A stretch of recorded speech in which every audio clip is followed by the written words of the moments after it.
Babar Pakistan cricket board से नाराज थे। बाबर को एक एक चीज़ का पता था।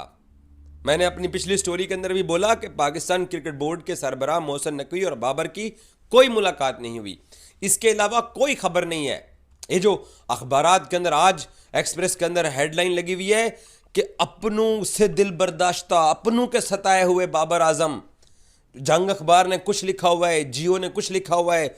अजीब अजीब कहानियां सुनाई जा रही हैं कि बाबर आजम बड़े दुखी थे, बाबर आजम को दीवार के साथ वो कोई दुखी नहीं था भाई।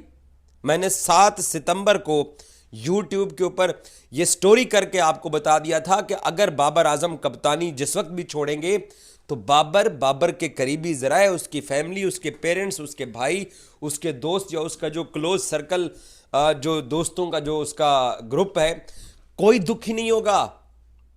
किसी ने आके ये कोई बात की कि वो जी देखे बाबर आजम ने कप्तानी से हटाने के बाद जो पाकिस्तान क्रिकेट बोर्ड ने उसका इस्तीफा कबूल किया है तो नीचे प्रेस रिलीज के अंदर पीसीबी ने बाबर के कोट लिख दिए हैं। शाहीन को जब हटा, ये तो होगी कप्तानी की बात। अब आ जाती है पर्सनल परफॉर्मेंस की बात। तो पर्सनल परफॉर्मेंस जो है वो जितने बड़े टूर्नामेंट होते हैं मायूस कौन परफॉर्मेंस रही है बाबर आजम की। और सबसे ज़्यादा जो मायूस इसने किया स्पेक्टेटर्स को, वो 50 ओवर के वर्ल्ड कप में जो इंडिया में किया है, ये as a number 1 ranking batsman ये उतरा था और एक 100 भी नहीं आया पूरे वर्ल्ड कप में।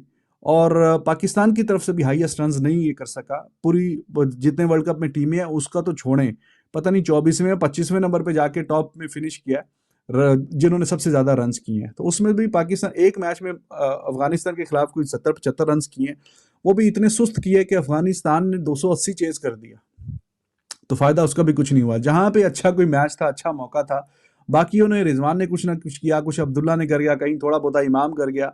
तो करते कराते जो है ना, बाबर आजम के बल्ले से रन्स नहीं निकले। बाबर आजम के बल्ले से वर्ल्ड कप में उस तरह रन्स नहीं लगे जिस तरह के एक्सपेक्टेड थे, नहीं कुछ भी नहीं निकले। T20 का वर्ल्ड कप आप ऑस्ट्रेलिया वाला उठा के देख लें, उसमें भी रन्स नहीं निकले। एशिया कप फिर 50 ओवर वाला आप देख लें, वो नेपाल के खिलाफ 150 आया, बाकी और कुछ भी नहीं आया। एशिया कप यूएई वाला 20 ओवर वाला देख लें 2022 वाला, उसमें भी बिल्कुल भी रन्स नहीं आए। इतना किसी को कहीं मुंह जुबाने नहीं दूंगा, भले मुल्तान में प्रैक्टिस करो या नदिया गली में टूर करो। क्या हो क्या गया, ऐसा क्या हो गया जो आप इतना खुश हैं, इतना मुस्कुरा रहे हैं? जहीर भाई कह रहे हैं जिस्म का वो हिस्सा है जो मुर्दार हो गया, इसको काट के फेंक दो। डॉक्टर भी यही बोलता है, अगर जिस्म में कोई हिस्सा बेकार हो जाए तो उसको काट दिया जाता है, वरना जहर पूरे जिस्म में फैल जाता है। अच्छा यार, ये कौन सी जुगाड़ है कि मैं जो हूँ अब मैं टीम के लिए खेलूंगा, अब मैं एज अ प्लेयर, तुम्हारी ऐसी की तेजी। अबे तू अब तो चांद पे जाने के लिए खेल रहा था या एलन मस्क के मार्स पे जाने के लिए खेल रहा था। इसीलिए तो अब्बू ने कहा था कि पहले यहाँ पे तो ढंग से रहना सीख ले, यानी कि पहले ढंग से खेलना तो सीख ले, फिर कप्तानी, फिर जुगाड़, फिर प्लेयर। तुम्हारी तेजी। अबे कहाँ मुंह छुपाओगे जाके तुम्हें? अब किसके लिए बोलोगे, कौन करेगा? वो स्टेडियम में आवाजें कौन लगाएगा? आवाजें भी तो लगानी है, तकलीफ हो रही होगी, है ना? अब्बू ने क्या हुआ इतना, ऐसा क्या हो गया जो आप इतना? अबे 12 घंटे में जहीर भाई एशियन ब्रेडमैन, उससे बड़ा खिलाड़ी पैदा नहीं हुआ एशिया के अंदर यार। मैं तो सुन रहा हूँ बाबर है सबसे बड़ा प्लेयर पाकिस्तान की तारीख का। नहीं, मैं तो बाबर की बात कर ही नहीं रहा। फिर किसकी मैं तो नाकाम, नामुराद, नामुकम्मल, ना हाथों में दम, ना टांगों में दम, वो कर लेगा, ये कर लेगा, वहां से आके कर लेगा, यहाँ से आके कर लेगा।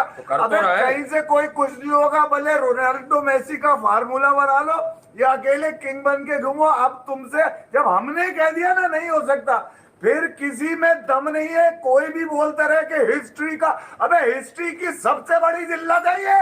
कौन? हिस्ट्री की सबसे बड़ी जिल्लत बनी है, अमेरिका से हारा हुआ आदमी है। यार ज्यादती कर रहे हैं आप।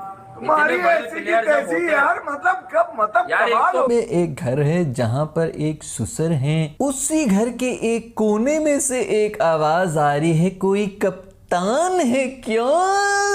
बीमार के बाद अब कप्तानी की बारी आ गई है। सबसे ज्यादा खुशियां मेरे ख्याल में शाहीन आफरीदी को हो रही होगी कि कप्तानी चली गई मेरे दोस्त की, अगली कप्तानी के लिए रेडी बैठा होगा। दूसरी तरफ एक और सुसर दामाद का भी जोड़ी है जो कि शेड़ी मेरा दोस्त है, वो भी बड़ा खुश होगा। उनके तो सुसर ने पहले ही कह दिया था, मेरा अंदर की खबरें तो उनको पता होती नहीं, क्योंकि बाबर ने भी जो ये रिजाइन कर दिया है तो उसके अंदर उसने बोल दिया था कि मैंने तो 1 महीना पहले से ही बता दिया। तो 1 महीना पहले से ही खुश थे, तभी इतने एग्रेसिव एग्रेसिव हो रहे थे शेडी जो हैं एक लोकल डोमेस्टिक टूर्नामेंट के अंदर, लोगों को गाल गलोच और बच्चों को पता नहीं क्या कुछ कर रहे थे। खुद जबरदस्ती ओपनर आके अफगानिस्तान से हारने के बाद, जिम्बाब्वे से हारने के बाद, यूएसए से हारने के बाद, 7 टूर्नामेंट अपनी कप्तानी में हरवाने के बाद, बिल्कुल ऑस्ट्रेलिया के इंपॉर्टेंट टूर से पहले आईसीसी चैंपियंस ट्रॉफी, जिसको हम छोटा वर्ल्ड कप भी कहते हैं, सिर्फ 3 महीने दूर है। टीम को जो कि पहले ही इतनी बिखरी हुई है, फुल मुश्किल में डाल के वो गया आपका बाबर आजम। ये निशानी होती है एक कमजोर दिमाग वाले प्लेयर की। Allow me to say that, ये निशानी होती है एक नालायक प्लेयर की। इसे रिज़ाइन कर दिया है बाबर आजम, जो कि पीछे 4 वर्ल्ड कप से पाकिस्तान क्रिकेट टीम के कप्तान थे और 2 एशिया कप में भी कप्तान थे। अब उन्होंने वाइट बॉल सीरीज से भी रिज़ाइन कर दिया। बाबर आजम की जो अचीवमेंट्स हैं, जो उन्होंने एज अ कैप्टन किया, इस पे तो हम बाद में बात करते हैं, लेकिन मुझे लगता है कि बड़ा इम्पॉर्टेंट है बाबर आजम के लिए ये डिसीजन। आई थिंक एक ठीक फ़ैसला है, थोड़ा सा लेट लिया गया है, लेकिन एक ठीक फ़ैसला है, जो कि बाबर आजम को इस चीज़ की बहुत ज़्यादा ज़रूरत थी। आई थिंक वो अब अपनी क्रिकेट पे प्रॉपर तरीके से फोकस कर सकते हैं और